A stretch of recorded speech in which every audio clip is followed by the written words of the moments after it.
In this video, we will trace the history of the Earth's atmosphere from its early beginnings with no oxygen to the present-day atmosphere polluted by mankind.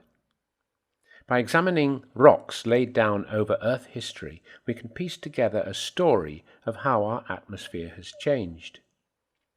4.5 billion years ago, when the Earth had cooled enough for the surface rocks to solidify, we believe the atmosphere was made mostly of nitrogen with some carbon dioxide, water vapor, and hydrogen compounds such as methane and ammonia. Within 800 million years, life evolved in the oceans, and by 3.2 billion years ago, photosynthesis had evolved with the first oxygen-producing cyanobacteria, similar to today's blue-green algae. At first, the oxygen given off simply reacted with the rocks, but gradually it built up in the oceans and started to bubble out into the atmosphere.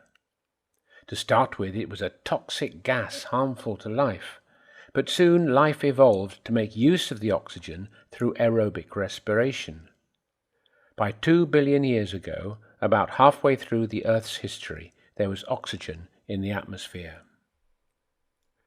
When scientists look at stars for signs of life on planets that orbit them, the presence of oxygen in the atmosphere would be a sure sign that life had taken hold.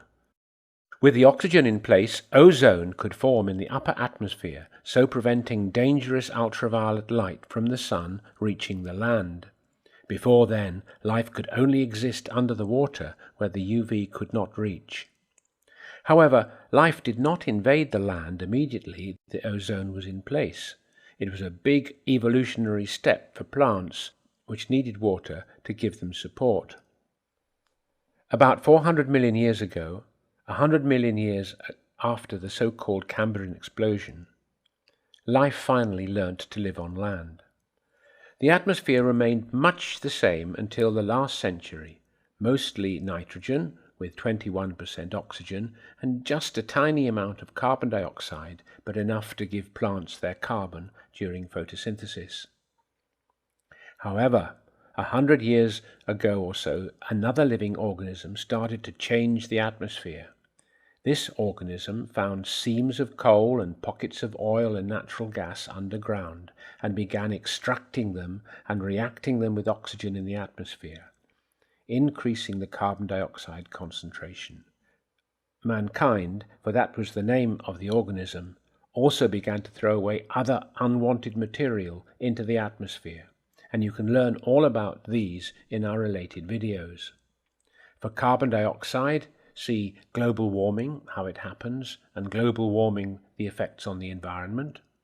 For the acidic oxides we throw away up our chimneys and in our vehicle exhausts, see acid rain and reducing acid rain or its effects. For the CFCs which propelled our aerosols but destroyed the ozone layer, see the hole in the ozone layer.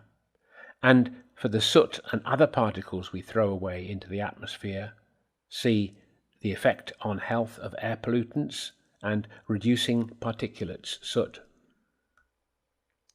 To summarize, it's the presence of life on this planet that has caused the atmosphere to change. First, the evolution of oxygen 2 billion years ago by cyanobacteria. Then, very recently, mankind is changing the atmosphere as we learnt to combine fossil fuels with oxygen to provide energy for our evolving lifestyle.